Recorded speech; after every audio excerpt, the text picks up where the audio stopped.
Mayang gabi mga kaigsuonan. Pasensya na. Karon sa ko nakabalik o ukla ba ni. Karon ang atong isigutan mao ang mga kasabutan. Kasabutan sa Dios. Gikan sa Dios nga Amahan may kasabutan siya kang Abraham hangtod ni Moises. Hangtod sa iyang pagpadala sa iyang anak dunag yapoy kasabutan. Unsa may kasabutan sa una? Ang una atay saha. Sa unang panahon, ang ilang kasabutan mabasa na to sa Genesis 17:10 hangtod sa 11. Pero kini sa giingon ko walay Old Testament. Ko na lang sulat ginagmay. Sa Genesis kapitulo 17 bersikulo 10 hangtod sa 11. Siya Tagalog ko na ko gamay aron ka. Pwede ba ang Tagalog ba? Ito ang aking tipan na inyong iingatan, ang tipan natin at ng inyong binhi pagkamatay mo. Ang bawat lalaki sa inyo ay inyong tutuliin ang balat ng inyong masilang bahagi. Ito ang magiging tanda ng aking tipan sa inyo. Mauni ang mga kasabutan. Daang testamento. Daang kasabutan sa Dios o ni Abraham. Kutob sa mga anak nila nga lalaki, kinahangang magpatuli paghuman gipahimugso paghuman sa 8 ka adlaw.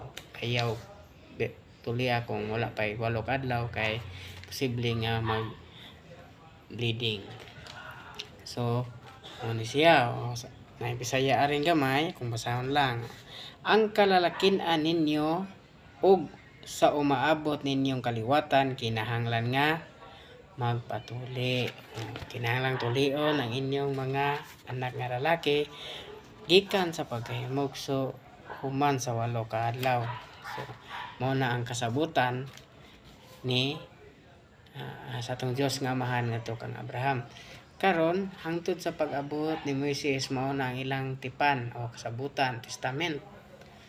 Hangtod nga si Kristo, iyang lahi man siya ni Abraham. Nagpatuli siya kay aron dili matuis ang kamatuoran. Apan karon sa kapanahunan ni Kristo nga atong Ginoong Dios, atong basahon ang mga kasuguan. Namang ginag-ingon nga karon mga modernong panahon ang mga babayi okay ra magpamugbo og buhok kuno. Pero sa kasuguan dili ginaangay tuison. Diri na ta magbasa sa unang Korinto 11:14 hangtod sa 15. Unang Korinto 11.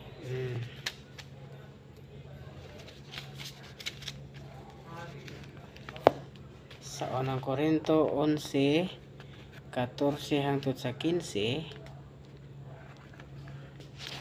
Nag-ingon dinhi ang balaang kasulatan. Bisan gani ang kinaiyahan nagtudlo man kaninyo nga makauulaw alang sa lalaki nga taas ang iyang buhok. Apan garbo kini sa babaye,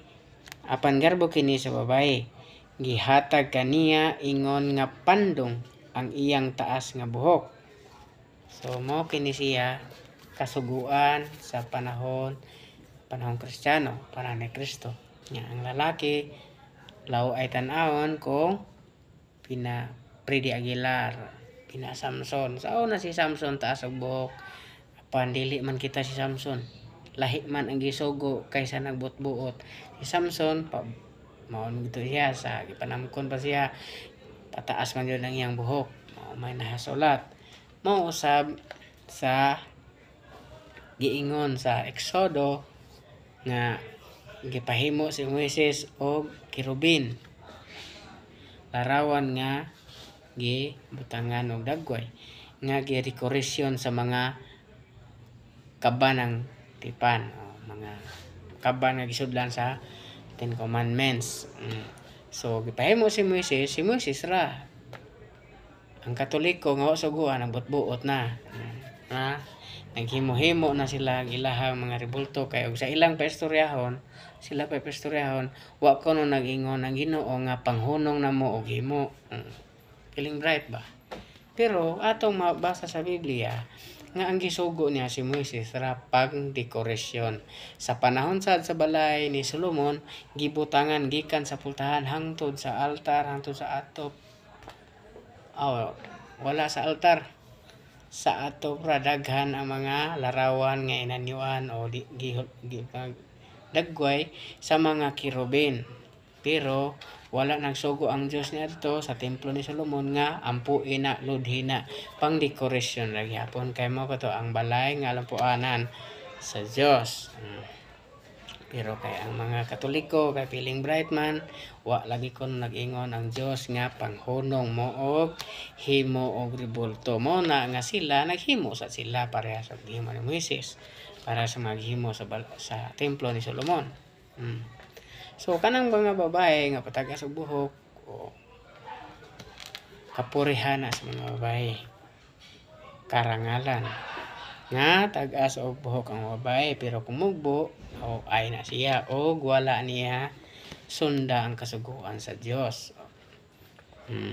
So itong basahon ang 14:37 sa unang Korinto aron atong mahibaw-an ang sumpay. Unang Korinto 14:37. Kung may naghunahuna nga siya mensahero sa Dios o may hiyas nga espirituhanon, kinahanglang ilhon niya nga ang gisulat ko, mato ni San Pablo, ang gisulat ko kaninyo sugo sa Ginoo. So tanang gisulat niya sugo sa Ginoo. So ang nakasulat sa unang Korinto 11:14 hangtod sa 15 nga law ay sa laki ang patagas og buhok ug law ay sa babae ang panugbo og buhok. Sugo kana ni Kristo. So dili kana angay tuison.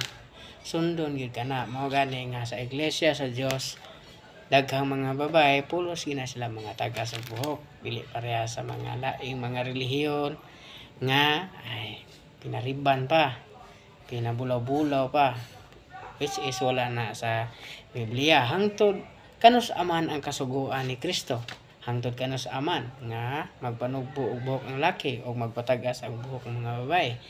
Atong basahon ang Mateo 28:19-20. Ug asa taman ug tungod niini sa inyong pagpanlakaw himua nga ako mga tinun-an ang tanang katawhan sa tibuok kalibutan. Bunyagi sila sa ngalan samahan ug sa anak ug sa Espiritu Santo. Mao ni gitulo sa mga apostoles gikan ni Kristo. Og tudloi sila pagtuman sa tanan kung gisugo kaninyo.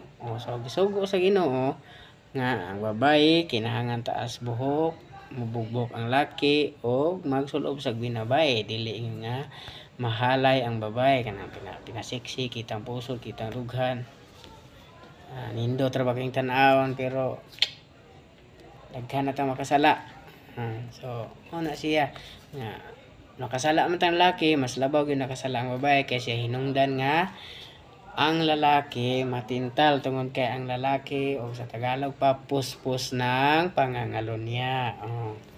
Mao ni siya og tudloi sila pagtuman sa tanan nga kung gisugo kaninyo og hinumdumi ako magauban kaninyo kanunay hangtod sa katapusan sa kalibutan. So kining sugua, kining tipan, kasabutan sa Dios hangtod kini matapos ang kalibutan. Kung moedad pa ang atong kalibutan og 3,000 ka tuig, magpabilin kining kasuguan sa Dios. Sa Hebreo 13:20 ato sang basahan og gamay. Excuse me. Karon ang Dios sa kalinaw nga nagbanhaw sa atong Ginoong Hesus ang gamhanang magbalantay sa mga karnero pinaagi sa dugo sa walay katapusang kasabutan. So si Kristo mo ang nagdala sa nagbukbo sa iyang dugo sa walay katapusang kasabutan. Mao na nga ayaw ingna nga expire na modern time na taron ang mga kinahanglan na kausaban kay high tech na kuno. Pero ang Biblia, ang kasuguan sa Dios magpabilin hangtod sa katapusan sa kalibutan. Sa Hebreo 8:6 saka na to sa 8:6 say nakaingon ri apan gihatagan si Hesus sa pareanong katungdanan nga mas halangdon pa kaayo kaysa ila sa samang paagi ang kasabutan nga iyang gihikay tali sa Dios og sa mga tao mas maayo pa kaysa unang kasabutan tungod kay kini pinasikad man sa labi pang maayong mga saad. Sa ang kasabutan sa una sa panahon ni Moises mas halangdon o balaanon o importante pa kayo ang kasuguan karon ni Kristo tungod kay si Kristo ang sugo sa Dios, ang anak sa Dios nga bugtong. So mas importante ang iyang kasabutan. So karon kita mga lalaki kinahangan ba gayud nga hinoon tanang mga lalaki doon na magiwan hibaw o unsay purpose sa pagpatuli. Ang pagpatuli ang giingon nila para lang kuno nga di masaot, di mangluspad nya, di may mahong tiktik mo na ingon nila. Pero sa panahon ni Kristo sa iyang kasabutan ato dang basahon og unsay giingon niya sa buhat 2:38. Sa buhat 2:38 nag-ingon, unya miingon si Pedro kanila, ang tagsa-tagsa kaninyo, dili pa ni siya, ang tagsa-tagsa kaninyo, kinahanglan nga maghinulsol o magpabunyag sa ngalan sa ngalan ni Hesukristo aron mapasaylo, aron pasayloon ang inyong mga sala ug madawat ninyo ang gasa sa Dios nga mao ang Espiritu Santo. So kinahanglan maghinulsol mao ni siya ang kaisa ra ka maghinulsol kung madawat na nimo maangko na nimo ang Espiritu Santo sa Dios. Kinahanglan na nga magsunod ka sa iyahang